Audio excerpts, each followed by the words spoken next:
साडी नेसायची म्हटलं का जो प्रश्न पडतो, अरे बापरे आता साडी नेसायची नाही, काहीही प्रॉब्लेम नाही. आपण 5 मिनिटात साडी कशी नेसायची झटपट आणि कशी व्यवस्थित नेसायची तेही पाहूया. बरं, साडी नेसायच्या आधी मी काही टिप्स देऊ इच्छिते. साडीमधील पेटिकोट हा सगळ्यात महत्त्वाचा भाग आहे असं मी म्हणेन, की साडीतले पेटिकोट रेडीमेड न घेता जनरली शिवून घ्यावेत. शिवून घेतल्यावर आपल्या शरीरयष्टीप्रमाणे प्रॉपरली म्हणजे फिश कट आणि ए लाईन अशा 2 प्रकारचे पेटिकोट्स असतात. ते तुम्ही घातलेत का तुम्ही इथे नाडी त्याची बांधल्यानंतर आणि साईडला झिप असते पेटिकोटला, ते जेव्हा तुम्ही घालता तेव्हा अजिबात गॅदर्स येत नाहीत कमरेला आणि कमरेचा भाग फुललेला दिसत नाही. म्हणजे जर का तुम्ही या वेस्टच्या भागाला जर का हेवियर साईडवर तुमच्या शरीराची रचना असेल तर आणि मग त्याच्यावर तुम्ही असे रेडीमेड गॅदर्सचे कॉटनचे फुलणारे पेटिकोट घातलेत तर अत्यंत ते फार विचित्र दिसणार हा भाग. त्याच्यापेक्षा तुम्ही शिवून घेतलेत तर ते जास्त सोपं पडेल तुम्हाला. त्याच्यामध्ये 2 प्रकारच्या गोष्टी असतात. एक तर जॉर्जेट किंवा शिफॉन या ट्रान्सपरंट साड्या असतात.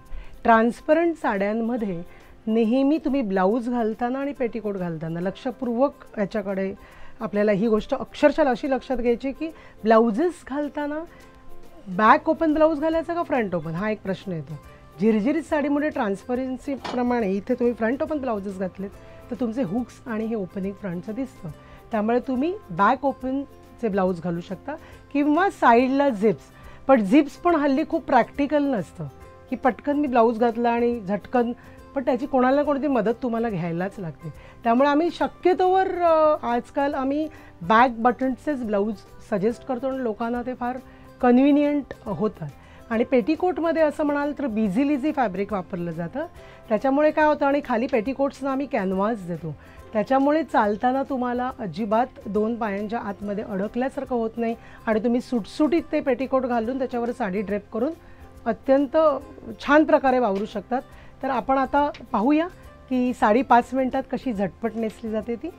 आता जसं मी मगाशी उल्लेख केला की फिशकट पेटिकोटमध्ये काय असतं की हा जो शेप असतो हा या भागाचा हा थोडा फिटिंग असतं. म्हणजे तुम्हाला अर्थातच प्रॅक्टिकली आपल्याला विचार करायचा आहे की खाली बसता उठता आला पाहिजे ह्याचा नक्कीच विचार करायचा आहे. कारण आपण मॉडेलसारखं काही नुसतं उभं राहणार नाही आहोत आणि नुसते चालणार नाही आहोत. तर आपल्याला उठबस खुर्चीवर बसायचं आहे, कधी खाली विधींना बसायला लागतं.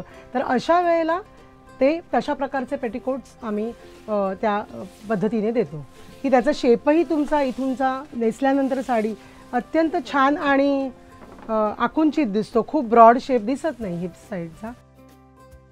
जेव्हा आपण साडी नेसायला सुरुवात करतो तेव्हा या 2 पायांच्या मध्ये तुम्ही हा जो पल्ला असतो हा पल्ला खूप इथपासून नेसायचा नाही आहे. हा पल्ला तुमचा इथून सुरू झाला पाहिजे म्हणजे चालताना पाय अडकत नाही, ही खबरदारी घ्यायची. इथून साडी जेव्हा तुम्ही नेसायला सुरुवात करता आणि इथपर्यंत जेव्हा आणता तेव्हा तुम्ही खोचताना अगदी प्रॉपरली साडी खोचायची. खूप असा चोळामोळा करून गॅदर्स करून साडी खोचायची नाही. सावकाश पद्धतीने खोचली का मग हा तुमचा जो पदर आहे पदर आपण डाव्या हातावर घेतो बरोबर. त्यामुळे इथून हा जो पल्ला आपल्याला किती पल्लू बरं पदर घेताना आपल्याला पदर सोडायचा आहे का पदर प्लिटिंग करून लावायचं आहे हे जेव्हा तुम्ही निर्णय घेता की मला सोडायचं आहे किंवा मला सोडायचं आहे पदर, मला प्लिटिंग नाही करायचं आहे, पण प्लिट करून तो पदर आधी आपण अरेंज करून घेऊया आणि मग सावकाश पद्धतीने तो अरेंज केल्यावर त्या पदराला पाठीमागून डाव्या हातावर जिथे आपण घेतो रेग्युलरली तिथून आपण ठेवूया.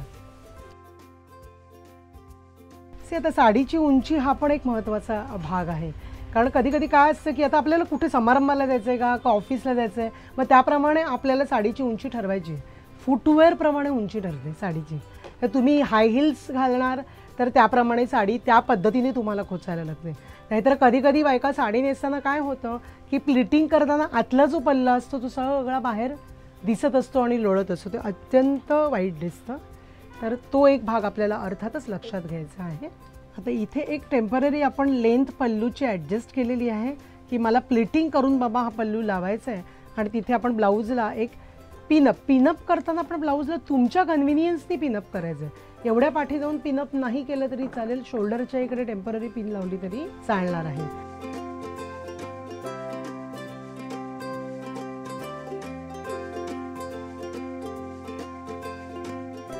इथे जे मगाशी आपण खोचली होती साडी इथे, हा जो पदर खोचण्याचा हा जो प्रकार आहे प्लिटिंगचा, हा जो आम्ही करतो, कोणीही म्हणजे करावं, हे मी असं सजेस्ट करीन की हा शेप प्रॉपरली दिसला पाहिजे, अशा पद्धतीने इथे पिनअप करायचा आहे हा पल्ला.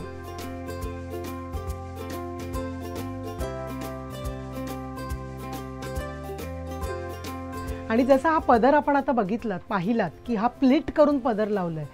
कधीही एक गोष्ट लक्षात ठेवायची, कधीही पदर एखादी बाई जेव्हा घेईल पुढे, तेव्हा त्या पदराचं टोक नेहमी मध्यभागाच्या पुढे आलं पाहिजे.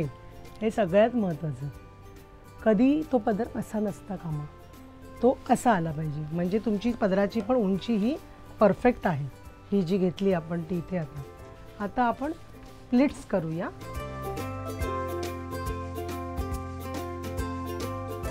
आता इथे प्लिटिंगमध्ये पण मी एक सजेस्ट करू इच्छिते.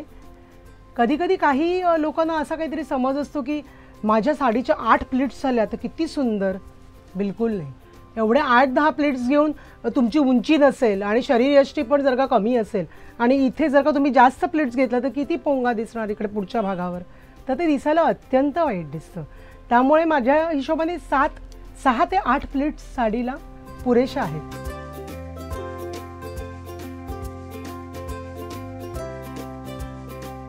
हां, निर्या तुमच्या एकदम पण नाही. काही लोक, प्रत्येकाची पद्धत अर्थात वेगवेगळी असते, पण खूप सेंटरला नाही घ्यायचे. सेंटरपासून थोडंसं ऑफ सेंटर घ्यायचं.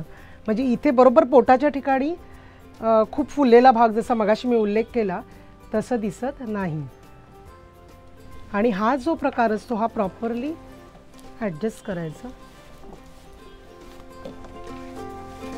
तर ही झटपट साडी आपण नेसलेली आहे. 5 मिनिटं सुद्धा लागलेली नाहीत.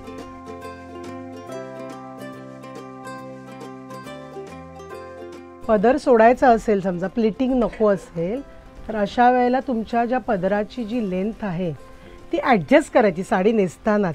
की हा पदर हवा, हा छेडा असा खाली लोळता कामा नाही. त्यामुळे नेसतानाच तुम्हाला ही लेंथ ॲडजस्ट केलीत आणि तो प्रॉपरली तसा पिनअप करून ठेवायचा. प्लिटिंग करून पिनअप करायचा आणि ती लेंथ बघायची, लेंथ कमीच घ्यायची, कारण मग तो पदर तुमचा सगळा लोळणार. आणि मग अशा पद्धतीनेही इथे, पण जसं मी मगाशी उल्लेख केला की सेंटरच्या पुढे आला पाहिजे हा छेडा, हे महत्त्वाचं. ते खूप ग्रेसफुल दिसतं. साडीचा पदर इथे येऊन नाही थांबला पाहिजे नेसल्यानंतर.